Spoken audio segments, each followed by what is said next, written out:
Okay, so with solving quadratic inequalities, there's going to be a little bit of everything that we've learned in a sense. It's a little bit of factoring, it's a little bit of testing intervals, it's a little bit of all of that, right? So when you're given the algebraic expression, right, as an inequality, not an equal sign, right, inequality, that means that your answer will be in terms of intervals rather than just a particular point. Okay, so what we would do first is we're going to factor the expression. X squared minus 3x minus 4 is factorable. Right, that leaves us with x times x. What are the factors if it multiplies to be -4 but adds up to be -3? What would those factors be?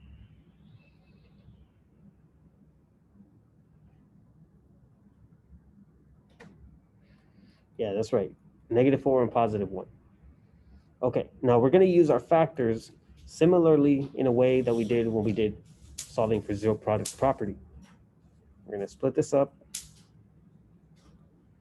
as x minus 4 equals 0 and x plus 1 equals 0, because what we're looking for is to find boundary points, or sometimes they're called critical points.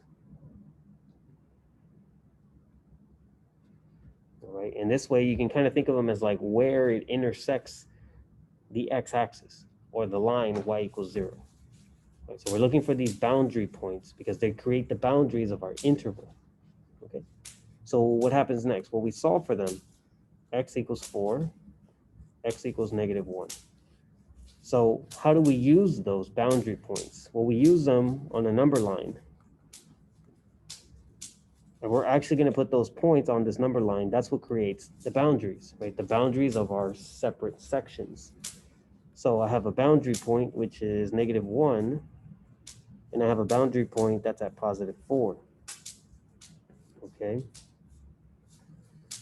All right, so now, before I start testing to see which boundary will give me an interval that provides solutions, the first thing I'm going to do is pay attention to this symbol right here. Do you see how it's less than only? It's just less than. What kind of symbols do we use when we have less than only? Is it open circle or closed circle?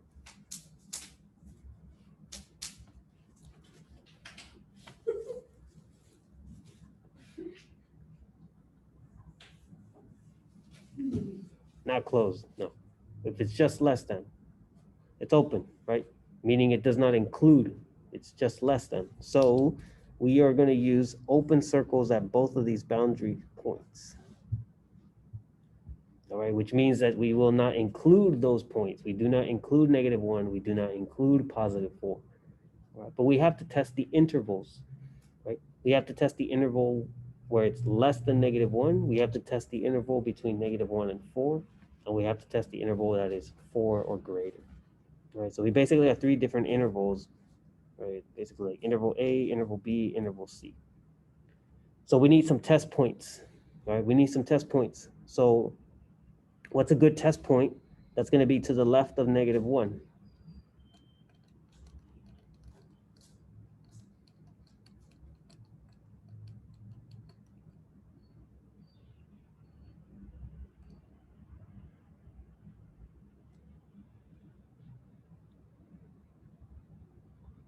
Just any number that's to the left of -1. Yeah, -2, right? That works. So we're going to test -2 the same way that we used to test when we did sign analysis, right? So you see, we're bringing back a little bit of sign analysis.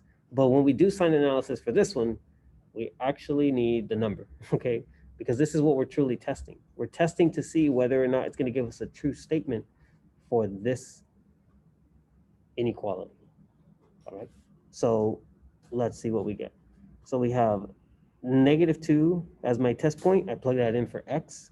So -2 minus 4 times -2 plus 1.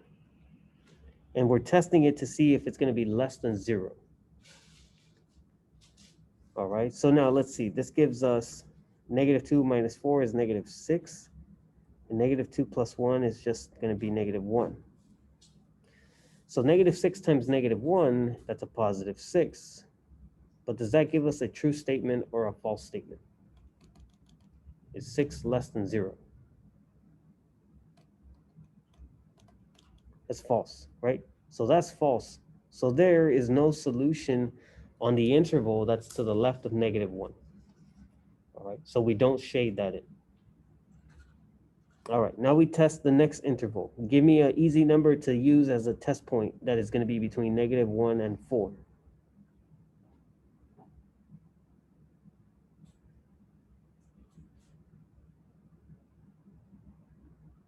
Even easier than that.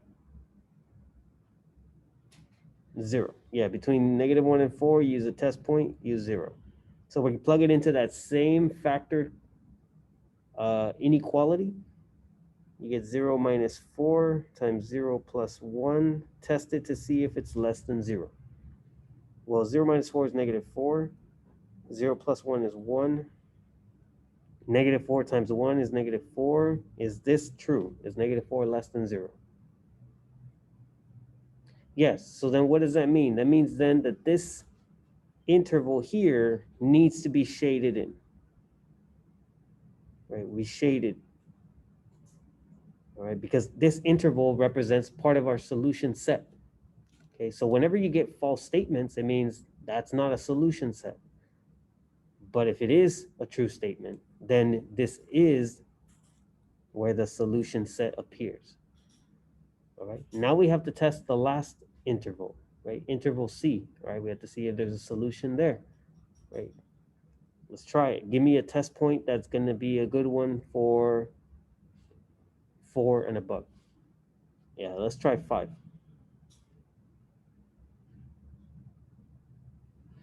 So we have 5. Again, it's going back into that same factored inequality. We get 5 minus 4, 5 plus 1, less than 0. 5 minus 4 is 1. I'm sorry. 5 minus 4 is 1. Yeah.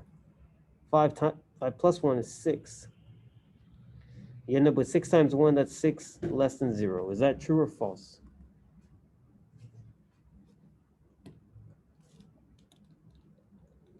That's false, right? So we have another false interval here. That means that the solutions only exist in the interval that's between -1 and 4, right? So the answer to this inequality is in interval notation.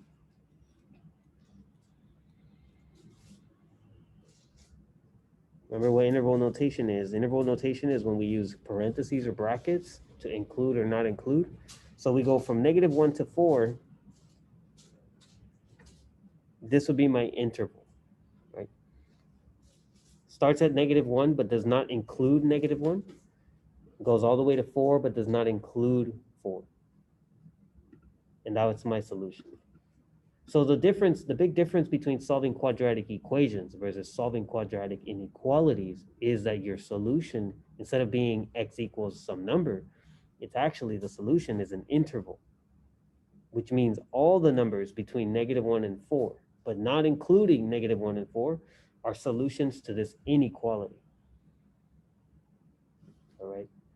This takes you back to like unit 1 when we did like absolute value inequalities, or you got the shade and all this other stuff, right? We're going all the way back to that. So you see, it's a little bits of pieces of everything. Factoring,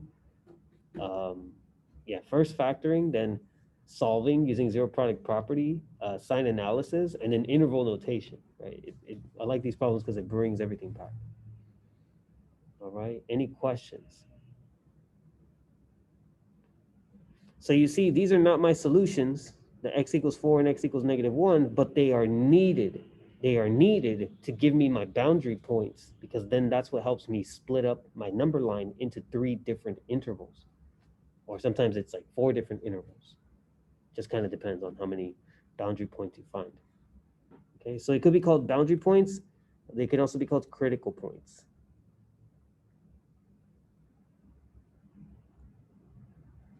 I kind of like critical points better. But any questions on number 1?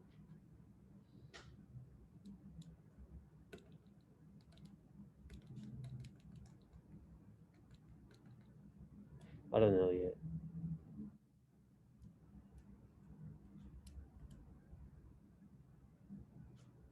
Probably next week sometime.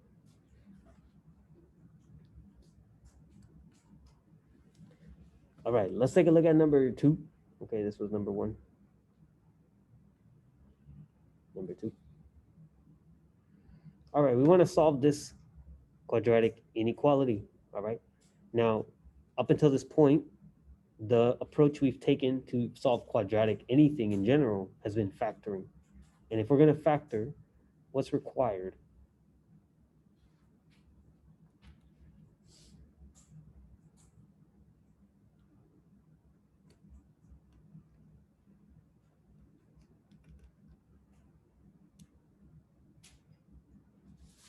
We eventually need some critical points, right? We need critical points. To find critical points, we need to basically use like zero product property, which means that if I'm going to solve this, I can't have the 15 on the right side. The 15 needs to get moved to the left side. Make it a trinomial and then factor the trinomial. And then you'll be able to move forward. Okay, so this only works when you've shifted the terms all to one side. All right, so let's try it. Subtract 15. Now we have 2x squared plus 7x minus 15 is greater than or equal to 0. All right, now I'm in a position where I can do some stuff. I can do some work. All right, let's factor.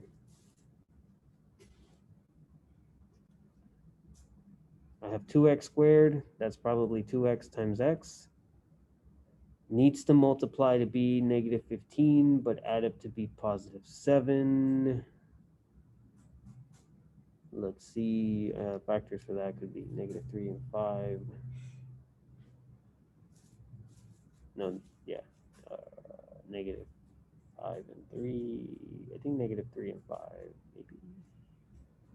No.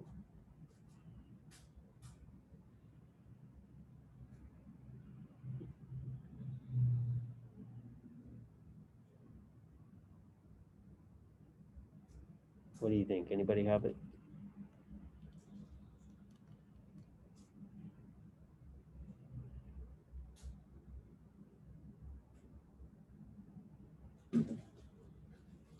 Nope. Positive 5, negative 3. Does that work?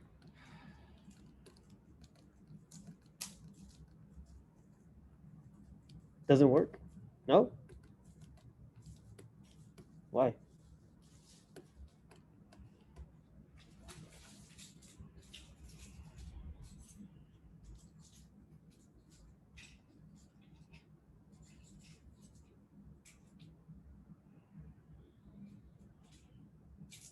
I think that works.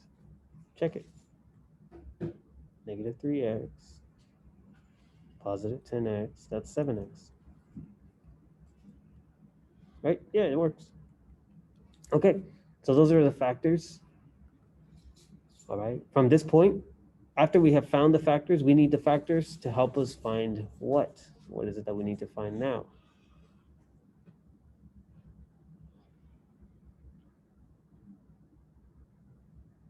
X, what's the name for those x's that you're solving for? There's a name that I gave you in the first example. Because we're not really solving for x, yeah, but we need the boundary points correctly, right? So we are solving for x, but only because we need boundary points. All right, so this is the only time that you're going to set them equal to 0, even though it's an inequality problem. All right, but this is to find boundary points or critical points.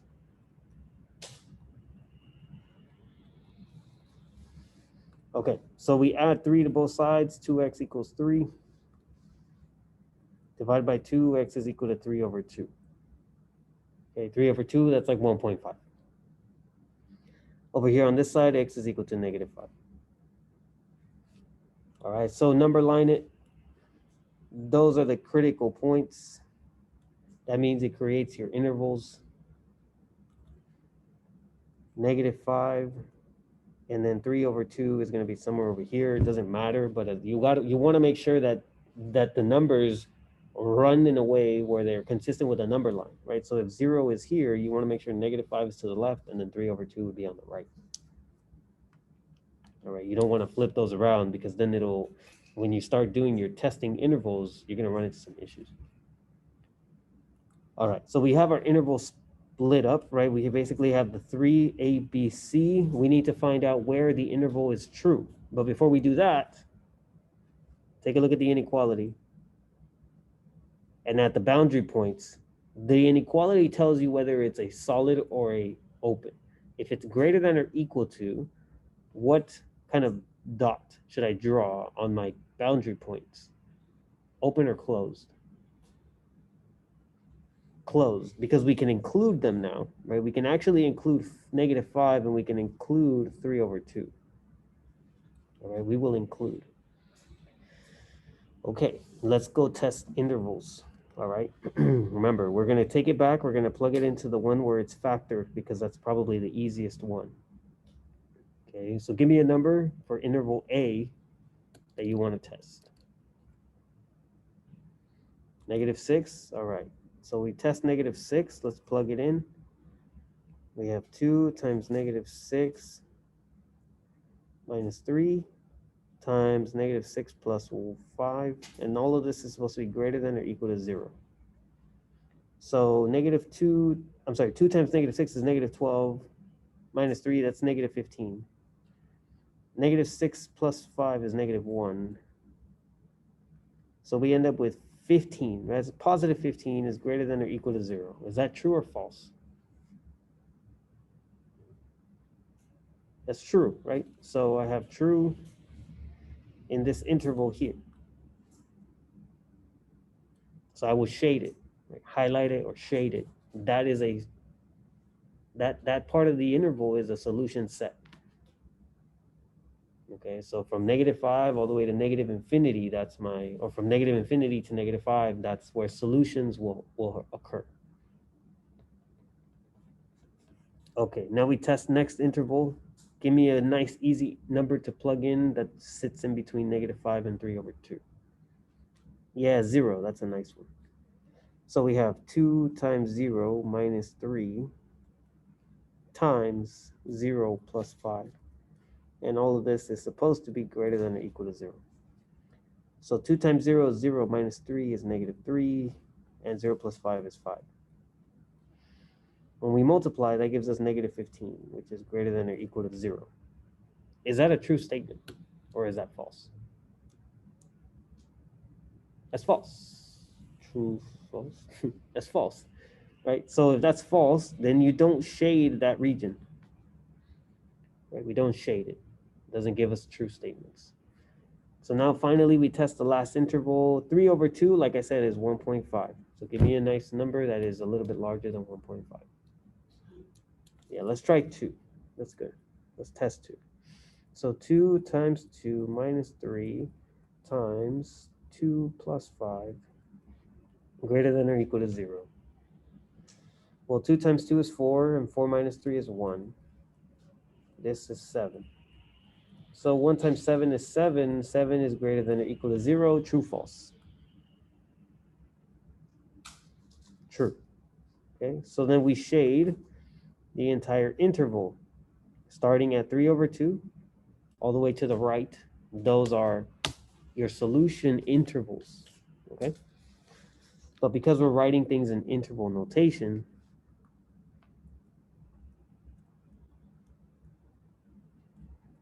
we need to describe the solution area or the solution set using interval notation. Okay, so starting from -infinity all the way till we get to -5. Remember that infinities always use parentheses. If it's a closed circle, is that going to be a bracket or a parenthesis? Yeah, it's a bracket. Okay. I have another interval solution that starts at 3/2 and goes all the way to positive infinity on the number line. 3/2 is on a bracket. Now, it's two separate intervals, but they're all part of the same solution. What needs to go in the middle? There's a symbol that we use whenever our interval is kind of split apart. Yeah, it's a U. There you go. And what does the U stand for? You guys learned this when we were doing absolute values. Yeah, it stands for union. Right, it's a union. a union of those two different intervals together, it becomes the solution to the whole thing. So this would be my solution here.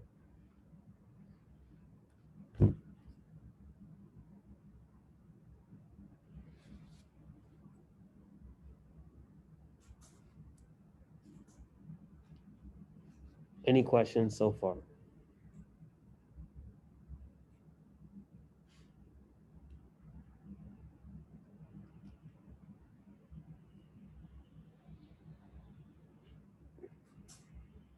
Okay. All right, let's move on now to, let's see how we can solve these just using graphs. All right, so we're going to look at the exact same problems, but they're going to be graphs of these problems. So there's not going to be much algebra to do, which is the nice part. All right, you see, same problem. X squared minus 3x minus 0 is less than, I'm sorry, x squared minus 3x minus 4 less than 0. All right, so now we need to think about this as like, okay, this is a relationship now between two graphs. Okay, what are the two graphs? Well, first of all, the first graph is this quadratic right here. X squared minus 3x minus 4. Well, this parabola,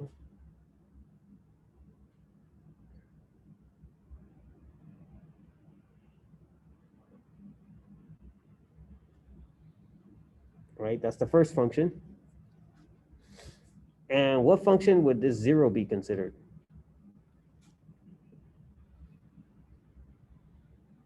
We learned about this during the Desmos activity.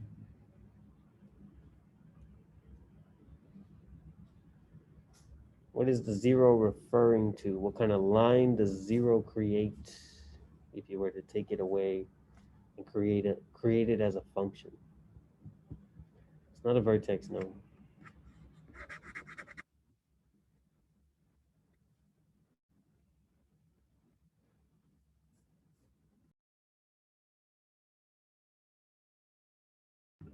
Thank you.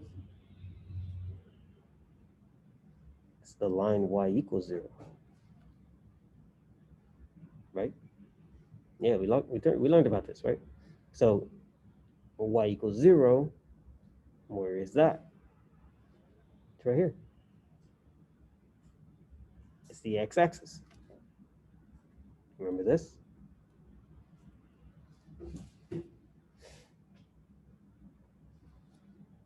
All right. So now, looking at only the graphs, not looking at the algebra, what would you say the boundary or critical points are between those two lines?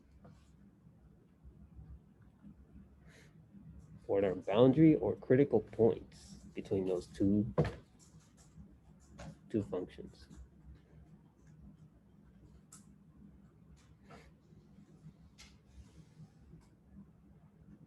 Yeah, right here at the intersections.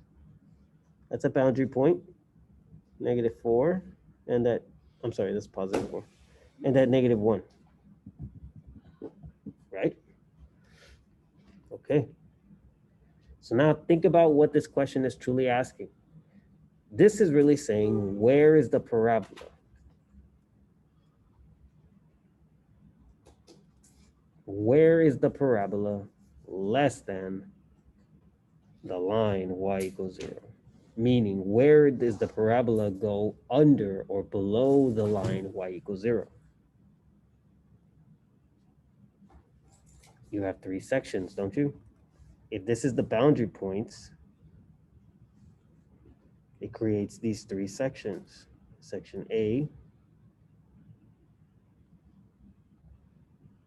section B, and section C, right? 3 different sections. Where, in which of those sections, A, B, or C, is the parabola less than, which means under or below? Where is it below the line of y equals 0? Yeah, it's in section B, right? In section B, the parabola dips below the line that's at the x-axis. Everywhere else, the parabola is above the line y equals 0, right? Like in section A, right? The line is above this horizontal one. But in B, it's below. So do you see that that is the interval where the solution is happening? It's between -1 to 4. And because we have open circles due to the fact that it's not including, then we end up with this interval. You see that? Now, guess what? It matches the same answer that we got algebraically. Ain't that the same thing? So two different ways to solve the same problem. One of them is algebraically, you got to do the testing of the points. But the other one is if you can actually understand the relationship between the two functions. One of them is a parabola, that's the function on the left. The one on the right, because it's a constant, remember, constant functions are just horizontal lines. So in this case, that creates the line y equals 0. Y equals 0 is also the same thing as the x-axis. So all you really have to ask yourself is where is it less than? Where is the parabola less than or under?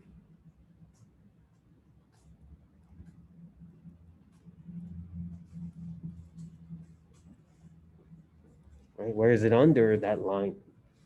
And that's where it is, between that interval, -1 and 4. Okay, so let me write the question down here. That where is the parabola less than or below y equals 0? Okay, so it tells us, right, this is the interval between -1 and 4, but not including -1 and 4, because it has to be strictly less than. At -1 and at 4, they're equal to each other. So that's why we don't include the endpoints. You see that? Because it only wants to know where is it exactly below, right? Not when it's equal. That's why those endpoints are not included. Okay. Any questions on that? What did you guys think about that graphing? Kind of cool, right? The way to read that. I don't know. I think it's cool. Makes it a lot easier than doing all the algebra. That's for sure. Right. So the power of graphing, kind of nice. Okay. Now similar problem here. All right. Let's go to number 4. Clearly, right, you can see that the left is a quadratic. It's a power of 2. So the only quadratic that's on the page is this one. So the green, I underline them in the same color because the quadratic represents the parabola. What does this one represent, the 15? It's a constant. 15 is a constant. So what kind of line does it make?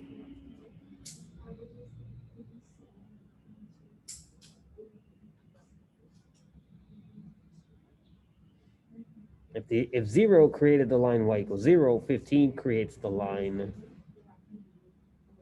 y equals 15. That's right. Okay. So obviously y equals 15 is not the x-axis. Okay. So this is where kids get tripped up. They see two lines, right? And they always tend to think it's the x-axis. Y equals 15 is up here because this is where 0 is at. Do you guys see that? 15 is in between 10 and 20, right? That's the line y equals 15. So this is the other line here. All right. So, right, they're kind of on there already, but do you see what the boundary points are?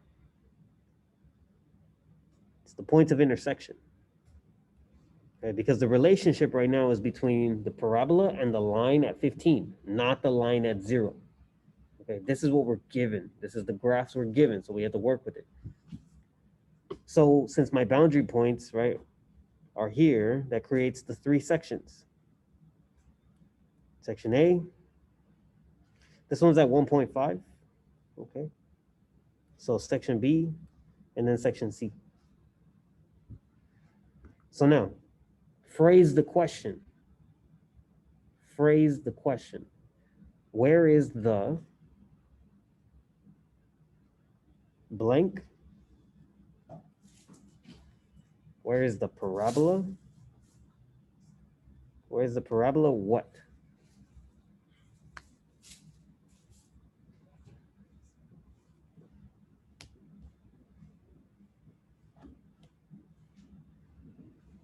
What does this inequality say? Not less than, no. Not below, no. Greater than, yes. Where's the parabola? Greater than or equal to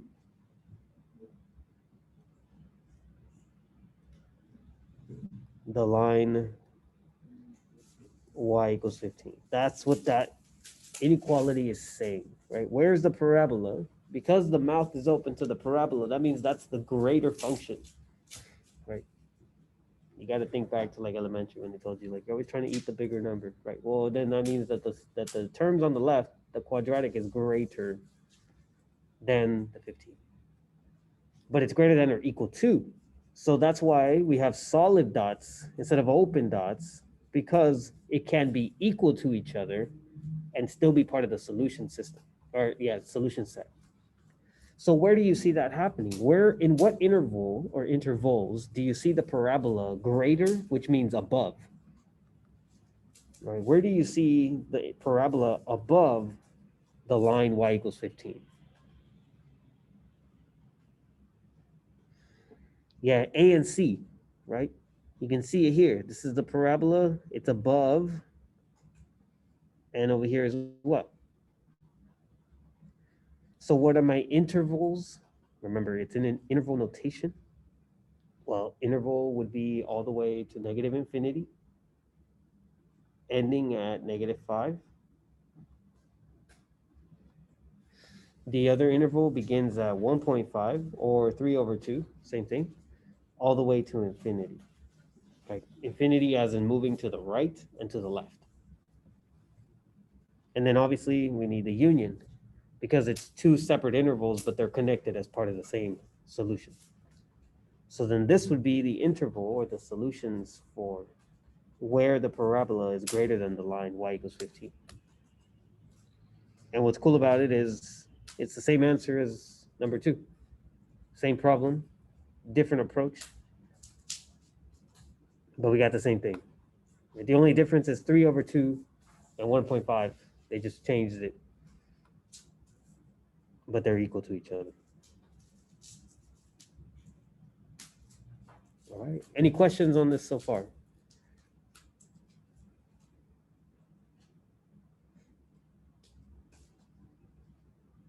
All right. We got about 5 minutes left, so I'm going to leave it here, but we're not done yet. We're going to have to do a couple more examples on Thursday.